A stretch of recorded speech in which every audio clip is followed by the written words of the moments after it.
Andrew McCART, IFL TV in association with MTK Global. I'm here at the M&S Bank Arena. With me I've got Callum Smith. Before we talk about what's going on with you, talk to me about Liam's performance tonight.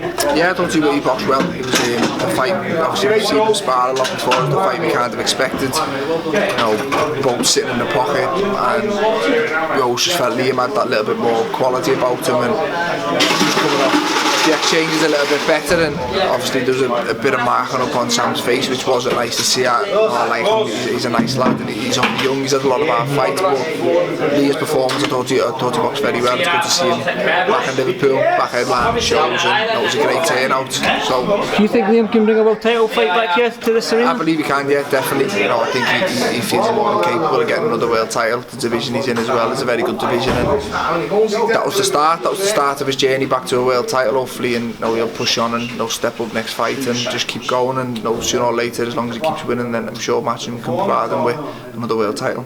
As brothers, obviously you're very close knit. Do you sit down when you're the breakfast table or whatever, and you discuss like, oh, I think you should fight that world champion, I think yeah, you go this route? we're in the gym, we're in the car in the gym, the way the gym every day. We are quite close anyway, and obviously 9 times out of 10 the conversation ends up on boxing, and you know, if with my own career, if I've got a fight offer or whatever, they're the first people I go and speak to, and the first people's advice I'd take over anyone. So yeah, we always speak, and Liam, with his career now, he knows what he's got left, and he knows he's more than capable of getting another world title. I don't think he'd still be fighting if he didn't believe that he's been at that level. He's been a world champion, he's boxed, Canelo, he's been at the highest. I don't think he'd still be fighting if he thought he was just in Vegas as well, hasn't he? Yeah, I just don't think he'd still be fighting if it, no disrespect, was fighting British title level. He's been British champion, he's been Commonwealth champion.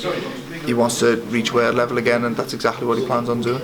Joe mentioned Sergio Garcia who fought Cheeseman. Is that obviously, would you be happy with Liam to take that fight before a world title shot? Yeah, listen, I doubt he's going to get a world title shot right away. So in the meantime, if he can go and beat the European champion, then it's a good fight, it's a good win. People know him over here for doing a good job on Cheeseman. So why not? I say if it's not a world title, then you've got to fight someone on the way to a world title, and that fight makes sense. Let's jump onto you. You're talking about world titles and being world champion. Yeah. You are one. Yeah. You haven't fought since September last year. Have you got any news or anything you can say? No, but within the next few days, I'm hoping to have news and a bit of announcements. There's been a few dates and a few shows mentioned, and we're speaking over it now. Obviously, one of them was the Joshua show, Madison Square Garden, June the 1st. I'd love that if it's possible. I think any fighter would love to fight there. I'm no different. I'd definitely love to defend the world title there, but I say we're in the middle of sorting now. But I said last week it'll be this week, and hopefully it should be the next few days. But I had a good rest after I had a long year last year with the Rose fight getting put back on back. And is it frustrating being out that long? Yeah and no, because a lot of this time being out was through choice. I could have boxed December, or because I wanted to have a rest because I had a long camp, and then I'd be coming dad in January. I didn't want to go straight into camp. I'm training twice a day. I'm out the house quite a lot, and I didn't want to do that. It's my first child, and I wanted to be there as much as I can. So it was through my choice. I said I'll fight in May when everyone's kind of settled down. So the inactivity is not the best, but like I say, it was through choice. It's no promoter's fault or anyone like that. I'm not blaming anyone. I'm not going to blame Eddie Hearn on camera. No, it was my own choice this time. So, and I do stand by it. I've always said there's more to life than boxing. Exactly. I give everything to boxing, but family's more important, and I say I've enjoyed it, but it's time to get the boxing head back on and get back fighting and defend the world title. Well, let's talk about then. Obviously, you spoke about the inactivity. It's clear.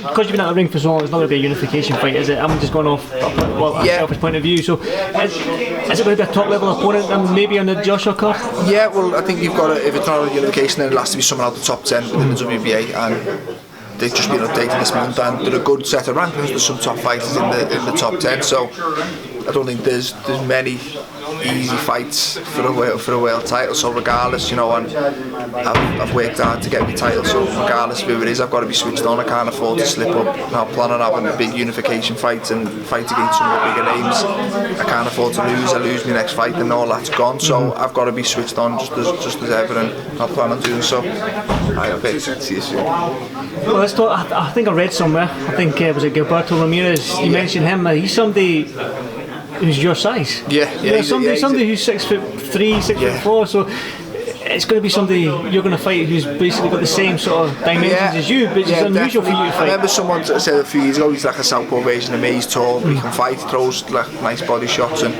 he's a very good fighter. And I think he's fighting on Lomachenko undercard at light heavy.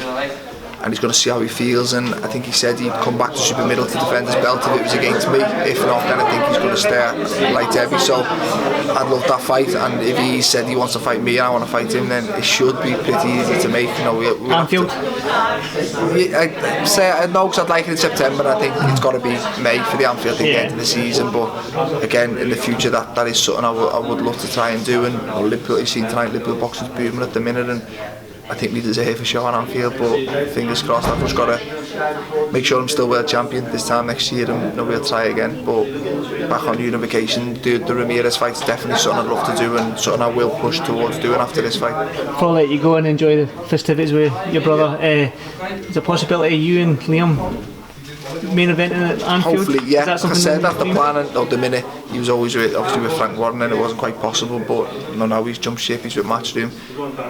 Why not? But more so than ever now. And maybe brother Stephen, some of the talent that were on the show tonight. We've got a good crop of fighters in this city, and I'm sure that the fight fans will come out and pack Anfield out.